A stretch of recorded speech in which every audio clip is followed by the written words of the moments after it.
Last year, we got a chance to do a European tour of 15 countries. Estonia, Germany, Norway, Belgium, the Netherlands, UK. We're just bouncing around all over the place. And then we wound up on the other side of the world. Out of all the countries I performed in, my favorite country outside of home is Australia.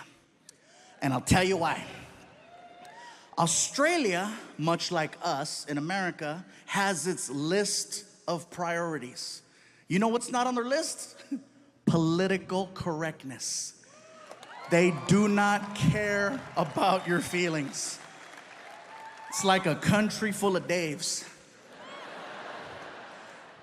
Believe it or not, it's very refreshing to be around such a large group of people who speak their minds so freely. And if you know that before you go there, you're gonna have an amazing time. But if you don't know that and you show up, it is a culture shock and a half, because I showed up and I didn't know. Everybody says you gotta see the beaches, and I went to the beach. I had people coming up to me. Hey, somebody help me get him back in the water. Yeah, right there, big fella. Look at you right there. Oh, look, he's moving. Oh, he's crying. I bet it tastes like gravy.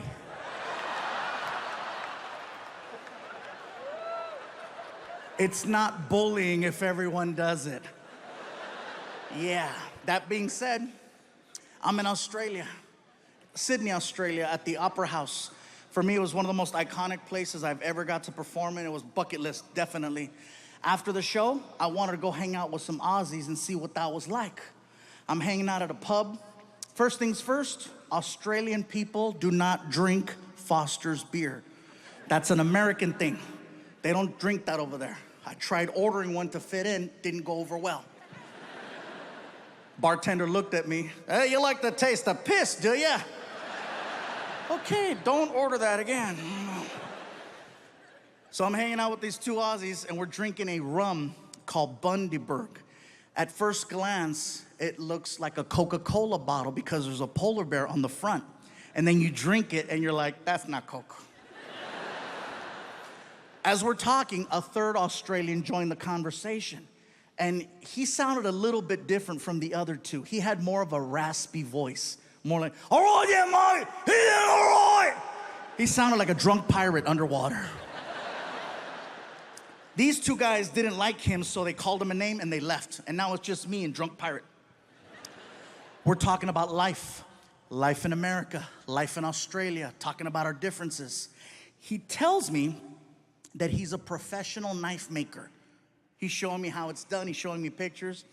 We wind up polishing off 3 bottles of this rum. And drunk wasn't even the right word to describe our level.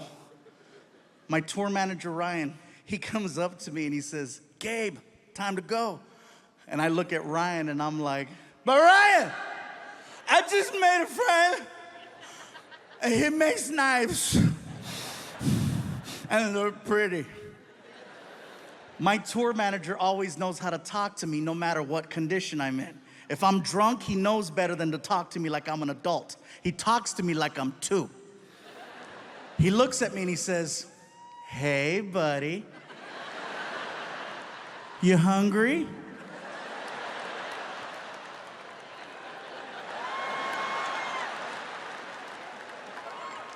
Well, listen, if we don't leave right now, they're gonna close McDonald's and you're gonna have to eat at the airport.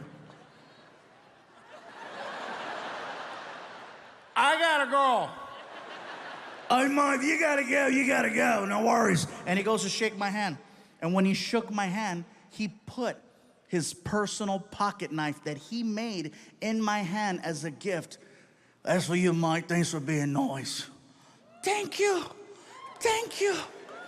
I'm gonna cut cheeseburgers with this.